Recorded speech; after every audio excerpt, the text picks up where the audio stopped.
बिहार के पूर्णिया से 7 बार के रहे सांसद पप्पू यादव ने दोस्तों एक ट्वीट किया था, जो कि वह ट्वीट आज उनके लिए भारी पड़ गया। आपकी जानकारी के लिए बता दें, बम्बई में बाबा सिद्दीकी की हत्या हुई और इस हत्या की जिम्मेदारी लॉरेंस बिश्नोई की गैंग ने लिया था। और उसके बाद से पप्पू यादव जी ने एक ट्वीट किया था कि अगर मुझे 24 घंटे के लिए मोहलत मिल जाए तो जो लॉरेंस बिश्नोई है इनके गैंगस्टर के साथ इनको मैं खत्म कर दूंगा। बट दोस्तों जैसे ही एक ट्वीट हुआ 12 घंटे के अंदर अंदर पप्पू यादव ने इस ट्वीट को डिलीट कर दिया था।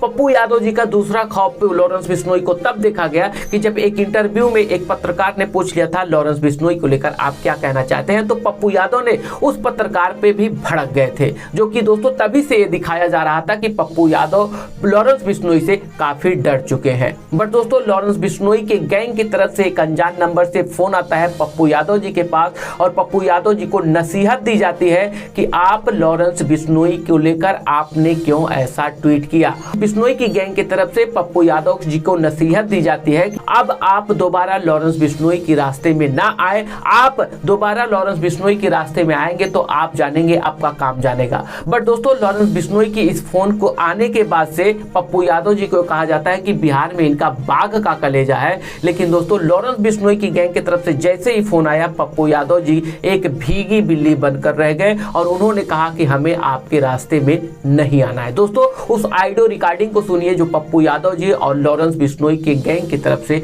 बात हुई थी। बताइए मालिक। हाँ बताइए क्या आदेश है? आदेश तो कुछ नहीं है जी। आदेश इतनी है कि गलत कमेंट या कहीं किसी के खिलाफ बोलना सोच समझ के बोलना चाहिए। भैया किसी के खिलाफ, क्या कह रहे हैं हम? किसी के खिलाफ और किसी के सही चीज के खिलाफ जो बात जो नॉर्मल में जो ट्वीट करते हैं ना, किसी भी घटना को लेके किसी भी परिस्थिति को लेके वही ट्वीट होता है। कोई किसी व्यक्ति के बारे में किसी चीजों के बारे में कोई मतलब उन्हें नहीं रहता है।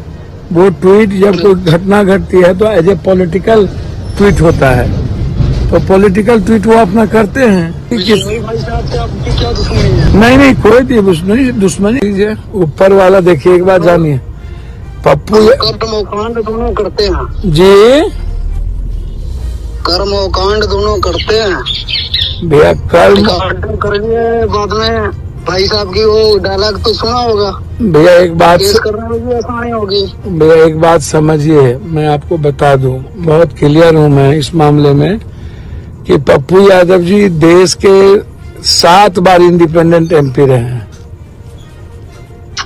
और उससे मतलब हम पॉलिटिक्स से जुड़े हैं ना, हम जाने मेरी हमारे रास्ते में आएगा मेरी बात उसके साथ जो आज हो रहा है वही होता जाएगा। आपके रास्ते में ना कोई जा रहा है ना जाता है ना जाएगा। वो पॉलिटिकल चीजें हैं, पॉलिटिकल चीजें होती रही है, बात करते हैं। पॉलिटिकल नाले किसी के खिलाफ बोलना, किसी को शब्द बोलना पॉलिटिकल नहीं है। बाकी हम देख लेंगे, एक बार फोन करने का मकसद यही था, सुधर जाओ, नहीं आगे तो देख ही लेंगे हम। नहीं निश्चित रूप से आप बेफिक्र रहे, आप बेफिक्र। हम फोन नहीं करेंगे ना, हमें डिस्टर्ब करना। ओके। दिल्ली के नए मुख्यमंत्री आतिशी का एक वीडियो वायरल हो रहा है काफी दोस्तों, जिसमें आतिशी ये कहती हुई दिख रही है कि जो दिल्ली में पॉल्यूशन हो रही है, दरअसल वह पॉल्यूशन की जिम्मेदारी ना तो कोई कंपनी है, ना तो पराली है, ना तो गाड़ी मोटर है। उस पॉल्यूशन का जिम्मेदारी जो सिक्योरिटी गार्ड अपने आप को ठंड महीने में गर्म रखने के लिए अमेठी जलाते हैं, अपने आप को सुरक्षित रखने के लिए, दरअसल जो अंगीठी से निकलता है धुआं वही दिल्ली का सबसे बड़ा कारण है पॉल्यूशन का।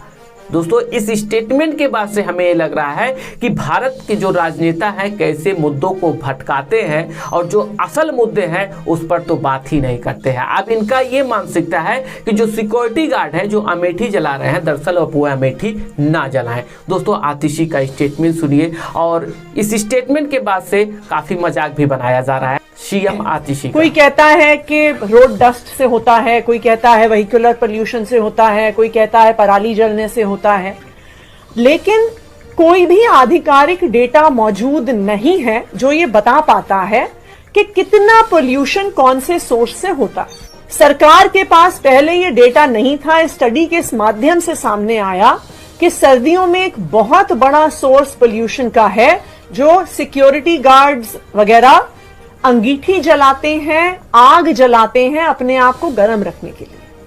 अगर ये स्टडी नहीं होती तो सरकार को ये पता ही नहीं हो सकता था कि ये एक बड़ा सोर्स है पोल्यूशन का।